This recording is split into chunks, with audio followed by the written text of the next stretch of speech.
Saudara-saudari, karena berguna di tangan Allah, maka saya bagian dari yang menantikan kedatangan Tuhan. Saudara-saudari, kalau kita melihat kedatangan Tuhan, kita harus melihat Matius pasal 24. Matius pasal 24 dan 25 adalah bagaimana Tuhan berbicara mengenai akhir dari akhir zaman.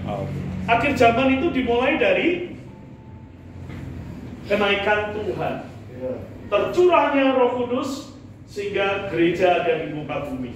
Itulah permulaan akhir zaman. Ya, permulaan akhir zaman. Saudara-saudari, sampai hari ini bukan akhir zaman aja, ini akhir dari akhir zaman. Jadi artinya zaman ini mau ditutup. Amen. Mari kita melihat, ada dua tipe manusia di akhir dari akhir zaman. Amen. Kita membacanya ya di dalam Matius pasal 24. Matius pasal 24.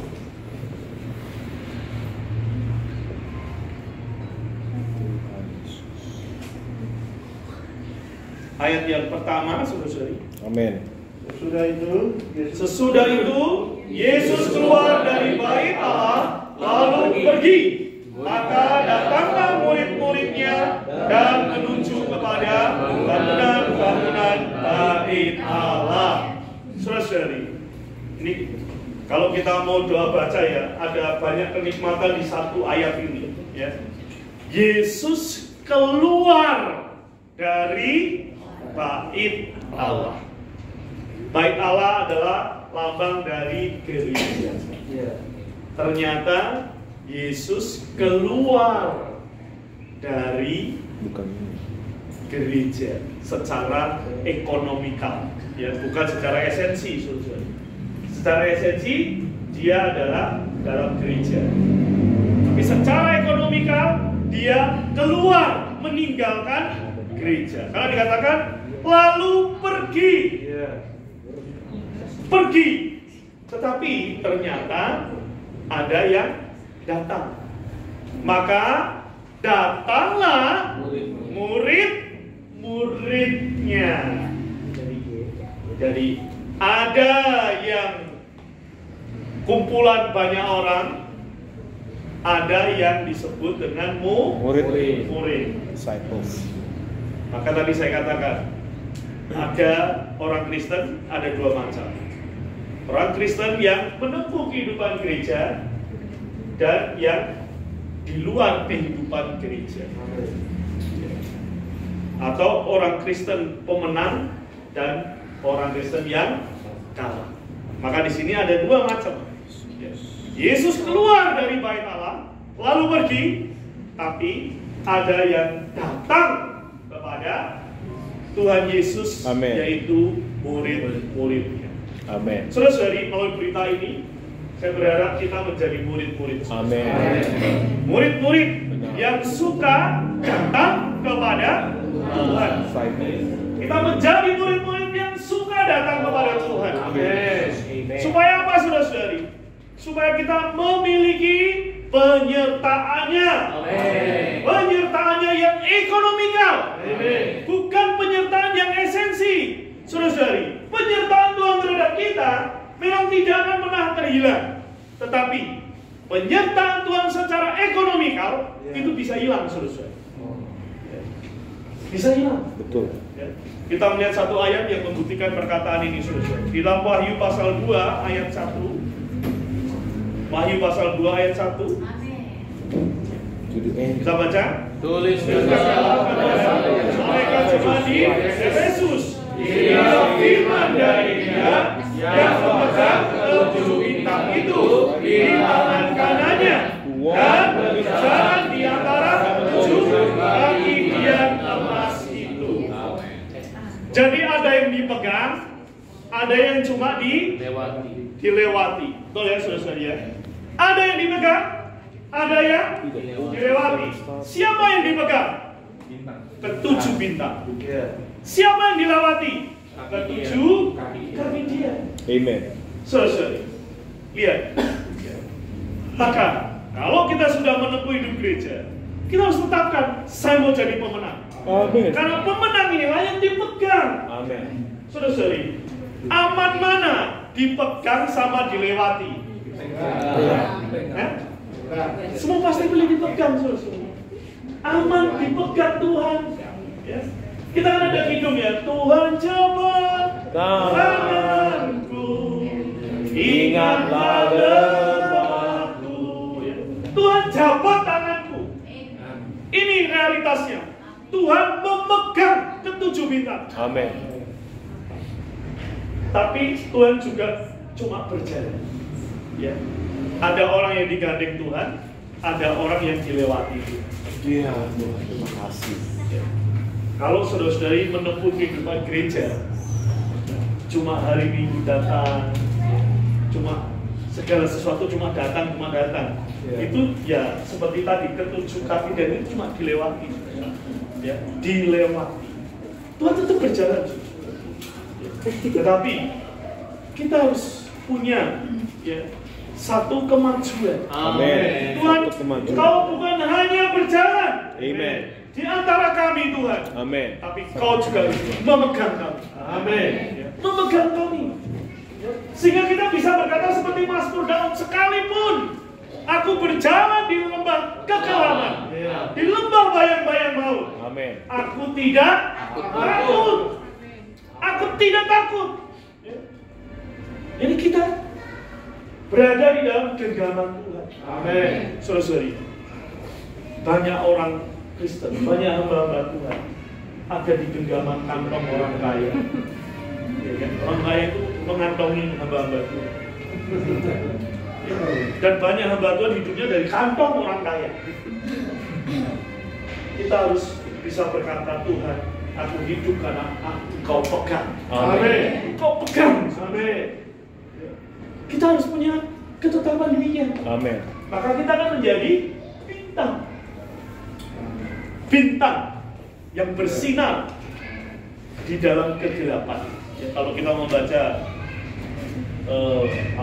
Filipi ya pasal 3 ayat 15, kita menjadi bintang-bintang yang bersinar bagi dunia yang gelap. Itulah pemenang, saudara-saudara.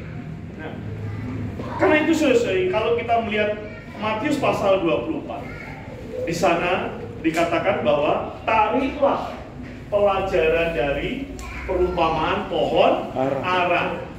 Apabila ranting-rantingnya melembut dan bertunas, Amen. maka musim panas segera tiba. Saudara-saudari, ya.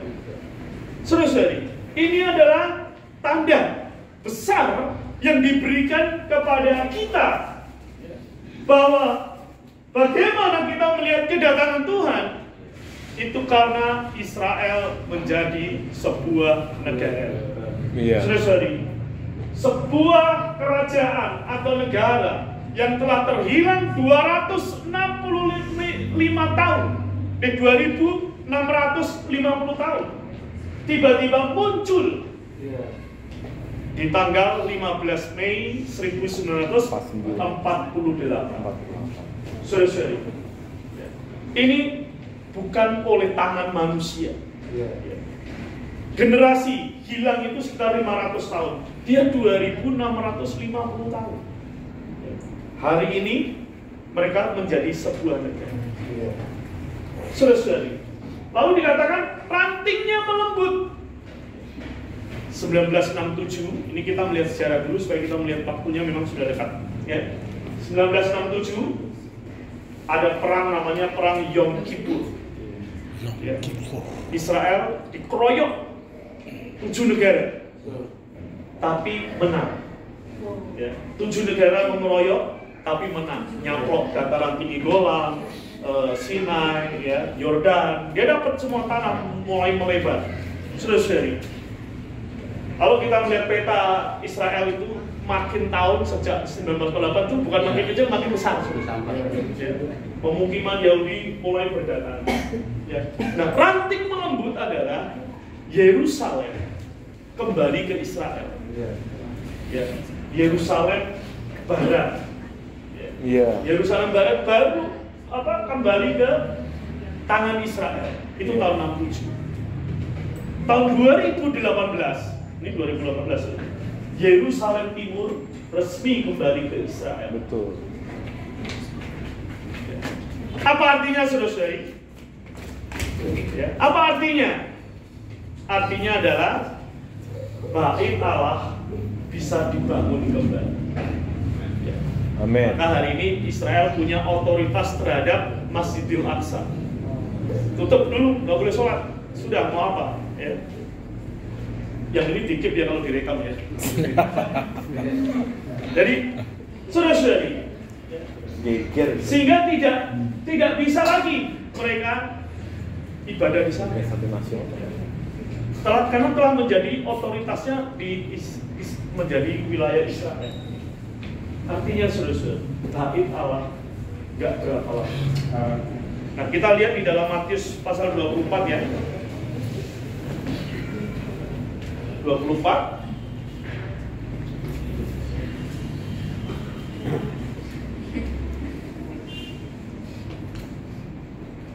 Kita sampai kepada ayat yang ke-15. Jadi, apabila kamu melihat pembinasa keji berdiri di tempat kudus, menurut firman yang disampaikan oleh Nabi Daniel, dan jangan memperhatikannya. Saudara-saudari, apabila kamu melihat pembinasa keji, antikristus, berdiri di tempat kudus, artinya di bait Allah. Hari ini bait Allah belum ada, belum dibangun bait Allah yang ketiga. Tetapi karena Yerusalem telah kembali, maka bait Allah itu akan mudah didirikan di sana. Ya. Saudara-saudari, kalau saudara-saudari ya, saya kan ke IKN. IKN itu baru sekitar 2,5 tahun dibangun. Ya.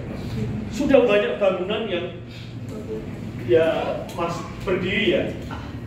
Nah, kalau cuma bait Allah yang cuma berapa 1 hektar lah, anggaplah mall Blok M Mall gitu. Ya, bait Allah itu kan nggak gede ya. Ya. Itu 2 bulan paling selesai, apalagi orang Israel. Teknologinya canggih-canggih. Ya. Bangun bait Allah itu cuma berapa? 2 bulan aja paling selesai. Saudara-saudara. Ya. Kalau IKN yang begitu luas aja bisa dibangun, ya. Apalagi cuma bait Allah yang kecil, ya. Segera akan dibangun. Nah, pembinasanya kecil ini baru bisa duduk di sana. Amen. Tapi saudara-saudari, kalau ini terjadi, celaka kita. Iya. Kenapa? Kita sudah tidak terangkat. Ya, Tuhan sudah datang kembali secara tersembunyi atau rahasia. Dia datang sebagai pencuri yang mengambil barang-barang yang berharga. Ya. Dia akan ambil. Ya. Maka dia datang secara tersembunyi. Maka di ayat bawahnya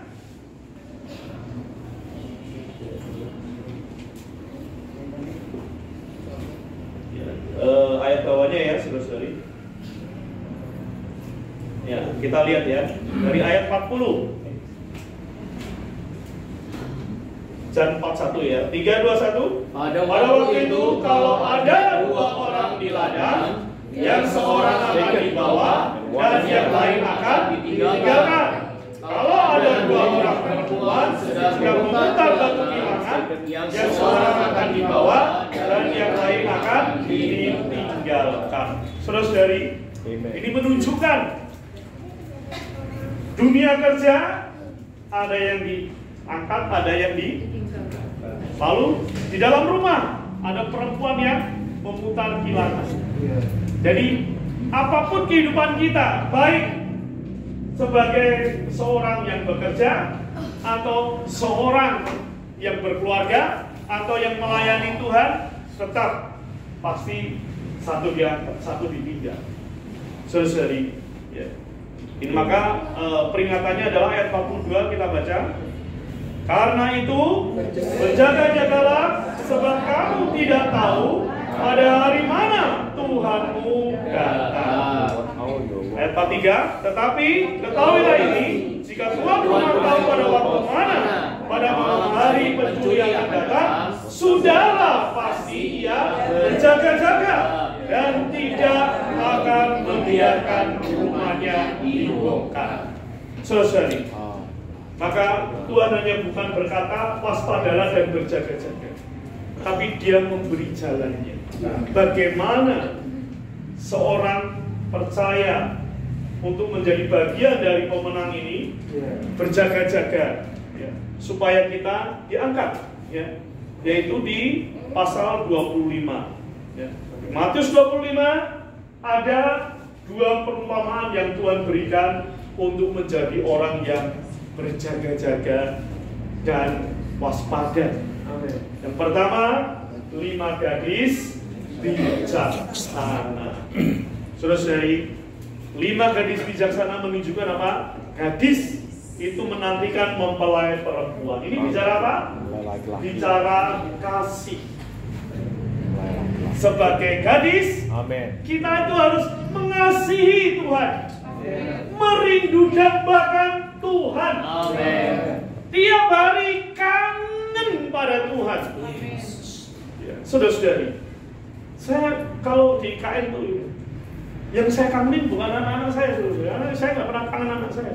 Ini anak saya ada di sini. Ya. Kenapa? Anak saya juga nggak kangen saya. Iya. Kalau di video call pada dimatiin. Ya. Saya pikir gini, nggak patut dikangenin. Saya video call sama istri saya aja. Ya saya kangennya sama istri saya. Betul. Nah, anak-anak kalau di video call nggak dicek terus terus. Kali biru. Apaan sih ayam biru? Ya, kan? Karena itu saudara-saudari, menjadi gadis adalah gadis yang mengasihi Tuhan. Ciri kita menantikan kedatangan Tuhan adalah mengasihi Tuhan. Amin. Mengasihi Tuhan. Amin. Saudara-saudari, damai bertemu dengan Dia, damai berjumpa dengan Dia. Ya. Saudara-saudari, kalau orang rindu itu kan kedambaannya bertemu, saudara-saudari. Ya. Nah, kalau Tuhan ada di sini dikatakan 2-3 orang berkumpul di dalam namaku, aku ada di tengah-tengah kamu. Amen. Jadi kita dambaan mengasihi Tuhan itu apa, saudara-saudara? Berkumpul, datang kepada Tuhan, karena Tuhan menyertai di dalam pertemuan ini secara ekonomikal. Maka kita harus datang. Itulah mengasihi Tuhan, saudara-saudara. Datang untuk mendapatkan apa? Mendapatkan Dia. Dia menjadi minyak yang tersedia di buli-buli itu, saudara-saudara. Ini tujuannya kita datang sidang itu, saudara, untuk mendapatkan minyak. Mungkin waktu datang dapat setetes, tidak apa-apa, saudara. Sering-sering datang. Setetes pun itu minyak. Minyak. Saudara-saudari, kemarin di sidang kelompok saya ngomong juga, ya. Waktu murid-murid dibilang bagaimana mengikut Tuhan, dia bilang muridnya apa? Tuhan, tambahkan iman itu kepada kami. Tapi Tuhan nggak jawab, ya udah tak tambahin kan. Dia jawab gini, kalau engkau punya iman sebesar biji sesawi, engkau bisa berkata kepada gunung, tercampaklah ke laut, tercampak. Amen. Saudara-saudari, jadi setiap kita hari ini, waktu itu murid-murid belum punya iman, saudara-saudari, karena dia belum dilahirkan kembali, Tuhan belum mati dan bangkit. Hari ini Tuhan telah mati dan bangkit. Amen. Kita memiliki iman. Amen. Sekalipun sebiji sesawi. Amen. Haleluya. Sekalipun itu sebiji sesawi. Amen. Kita bisa berkata pada gunung, tercampaklah ke laut. Amen. Artinya apa, saudara-saudara? Bagi kita orang percaya, tidak ada yang mustahil. Amen. Maka hari ini kalau kita bersidang, dapat minyak setetes. Amin. Amin. Selasa sidang doa, setetes lagi. Amin. Kamis, Jumat sidang kelompok, dapat setetes lagi. Amin. Ya kan? Rebo, Bible study, dapat setetes lagi. Amin. Saudara-saudari, orang prajurit ya, apa tuh, komandan itu punya anak buah lagi sakit, lalu ketemu Tuhan. Iya. Lalu dia lapor, Lalu ya, Tuhan janjiin, ya aku mau nanti ke rumahmu. Tidak usah datang. Tidak usah datang. Hanya cukup ucapkan sepatah kata. Amen. Sepatah kata. Amen. Sepatah. Begitu jadilah menurut iman. Saudara-saudari, yang di rumah udah sembuh. Dia belum pulang, belum nyampe rumah loh, dia udah sembuh. Oh. Saudara-saudari. Ya. Nah, artinya apa, saudara-saudari? Inilah menjadi gadis. Senantiasa mendapatkan minyak untuk menjadi persediaan di buli, yaitu dengan sering bersinggah, sering menikmati Tuhan, sering datang kepada Tuhan. Ya. Yang kedua, kita menjadi hamba. Hamba itu diberi modal 5 talenta, 2 talenta dan 1 talenta. Saya harap kita semua ya, tidak menjadi bagian dari yang 1 talenta. Menjadi bagian dari 5 itu kalau dalam Alkitab artinya tanggung jawab. Saudara-saudari, ya, sukacitalah kalau diatur memiliki tanggung jawab. Ya. Walaupun lebih baik itu tidak usah diatur orang. Ya. Kita kan sering, saudara-saudari. Mengapa sih orang mengatur kita? Kalau kita diatur orang, itu artinya Allah nggak bisa ngatur kita. Ya. Jadi, saudari, jangan kalau ditunjuk orang itu marah. Kenapa? Itu artinya kita sudah nggak bisa diatur oleh Tuhan. Ya. Saudara bawa melayani di sini ya. Kan diatur tuh, betul nggak? Kan kita juga nggak suka diatur orang kan? Tapi artinya kalau sudah diatur orang, kenapa kalau sidang ditunjuk, ayo siapa yang pimpin Kidung 1, 2, 3, 4? Ya karena Tuhan nggak bisa ngatur kalian. Jadi sebetulnya nggak perlu diatur. Betul. Iya kan? Sampai gereja sediain tadi kidung yang murah 5.000 itu. Itu saking gereja gregetan, saudara-saudara. Iya kan? Harusnya nggak usah ditunjuk, ayo kumpulin saudara, ayo kumpulin. Udah perlu. Harusnya di sini di dalam roh, saudara-saudari. Amen. Ya. Saya terjamah hidung ini, mari kita nyanyikan. Gitu loh, saudara-saudari. Jangan ditunjuk, ya kan? Udah gitu kalau ditunjuk cuma ngomong, mari kita nyanyikan 4-1. 4-1 udah. Jangan, saudara-saudari. Ya. Kenapa kau pilih 4-1? Ya harus ada kenikmatan yang disampaikan. Amin. Nah, saudara-saudari, sekali lagi ya, kalau kita sudah diatur manusia, itu artinya Tuhan nggak ngatur kita. Kalau kita diatur Tuhan susah, diatur manusia susah, siapa yang ngatur, saudara-saudari? Belum iblis. Situasi. Lingkungan dan situasi. Jadi, kalau Allah udah nggak bisa ngatur kita, ingat ya, pasti ada manusia yang mengatur kita. Ya. Kalau kita nggak bisa dan mau diatur manusia, pasti lingkungan mengatur. Ya. Lingkungan pasti mengatur, saudara. Kalau lingkungan sudah nggak bisa mengatur, ya iblis terakhir. Ya. Padahal iblis itu maunya shortcut, saudara. Tuhan nggak perlulah manusia sama lingkungan, aku langsung aja. Tapi entar dulu, Tuhan itu entar dulu. Ya. Kalau dia bisa. Amen. Maka saudara-saudari, inilah menjadi hamba. Makanya hamba itu artinya apa sih, saudara-saudari? Budak. Budak itu adalah orang yang tidak memiliki hak. Kalau kamu sudah dipilih, tidak ada pilihan hak. Amen. Maka banyak penatua suka sama saya. Kenapa? Disuruh begini, amin. Disuruh begini, amin. Disuruh begini, amin. Disuruh begini, amin. Ngurusin orang mati, amin. Ngurusin orang nikah, amin. Ngurusin, ya kan? Jadi tukang parkir, amin. Makanya jadi tukang parkir tuh di rumah Pak Tahir, ya kan? Saya jadi tukang parkir, lalu naikin dikit jadi penerima tamu kan. Naik pangkatnya dikit. Sering. Padahal kan banyak full timer ya, saudara-saudari. Tapi tadi, saudara-saudari, asal saya udah ditunjuk, ya sudah. Saya nggak pernah nolak, saudara-saudari. Di sini aja kalau mau ditunjuk apapun ya, amin aja. Amin aja pokoknya, saudara. Amin. Kenapa? Saya takut diatur iblis, saudara-saudari. Ya. Ya. Saya lebih takut diatur iblis. Lingkungan masih oke lah, saudara. Ya. Tapi kalau udah iblis itu ngeri, saudara. Ya. Karena Allah cuma diam, saudara. Nah, moga, saudara, kita bagaimana menyambut kedatangan Tuhan, mengasihi Tuhan, melayani Tuhan. Ya. Sebetulnya kita ingin tidak perlu diatur oleh kita. Betul. Tidak perlu. Pengajaran Tuhan itu benar, tidak palsu. Terus ketika Bible study, ya, tiap kali Bible study, ya, tiap kali Bible study ini saya bersaksi, ya.